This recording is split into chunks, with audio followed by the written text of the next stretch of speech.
पिता के संस्कार से ही संतान की उन्नति होती है।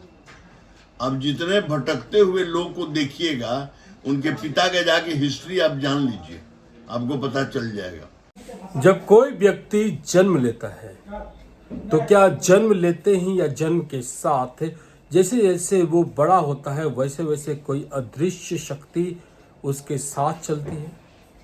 क्या है अगर चलती है तो क्या है उस अदृश्य शक्ति का काम? वो आपके पक्ष में आपको आगे बढ़ाने के लिए चलता है या फिर पीछे करने के लिए?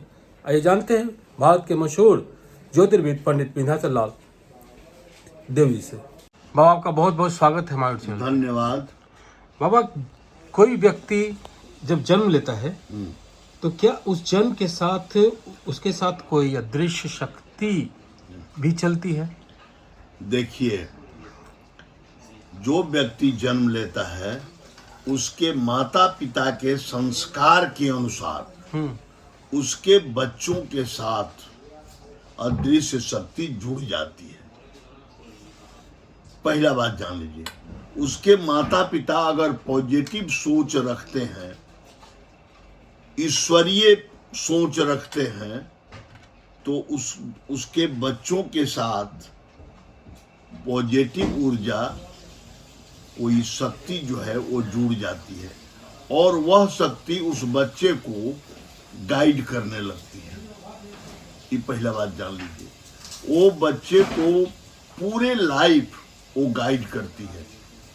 अगर माता पिता का संस्कार गलत है, वह धूर्त किस्म के माता पिता हैं या लालची हैं या जो भी मैंने कहिए, गलत मतलब कि संस्कार वाले हैं, तो उनके बच्चे के साथ निगेटिव ऊर्जा जुड़ जाती है और वो ऊर्जा हमेशा उसके तरफ जाती है, निगेटिविटी के तरफ। उसको उसके परिवार को पतन के तरफ ले जाने में बहुत सहयोग करती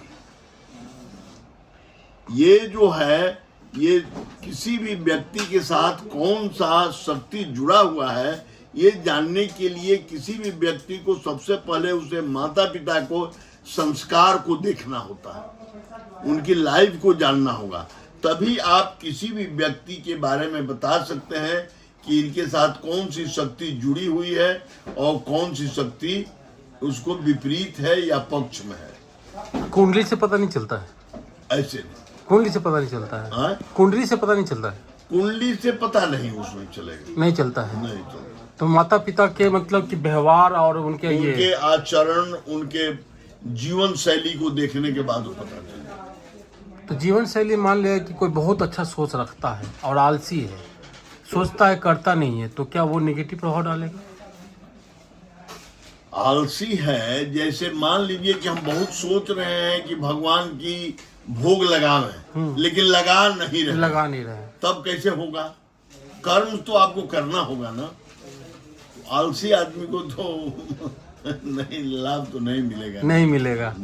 मतलब एक सारी अच्छाई उस आलस पे खत्म नहीं, उसमें आपको कर्म से पाने के लिए कर्म करना है।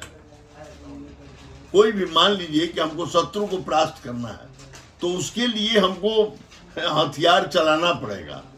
अच्छा, अब हम खाली सोचते रहे कि परास्त करते दुश्मन जो है वो हमारे ऊपर चढ़ करके सब दखल कर लेगा कि नहीं कर लेगा? हाँ। केवल सोचने से नहीं होगा, कर्म में उसको उतारना पड़ेगा। जीवन में कब तक उसका प्रभाव रहता है उस अदृश्य शक्ति का? पूरे जीवन रहता है, पूरे जीवन रहता वो है। कभी नहीं छोड़ेगा।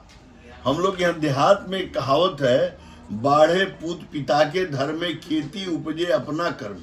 पिता के संस्कार से ही संतान की उन्नति होती है। अब जितने भटकते हुए लोग को देखिएगा, उनके पिता के जाके हिस्ट्री आप जान लीजिए, आपको पता चल जाएगा। पिता का मतलब कि पिता का इतना प्रभाव पड़ता है पुत्र? एकदम, पुत्र पे या पुत्री पे भी, या दोनों? सब पर। तो इससे निजात पाने का, मान ली कुछ निगेटिव हो गया, तो इसमें पुत्र पुत्री का क्या दोष है? अपने आप कर्म से बदलिए उसको, अपने क्रम से बदलिए। अपने कर्म से बदलिए। चलिए बाबा, आपने समय दिया उसके लिए आभार, धन्यवाद।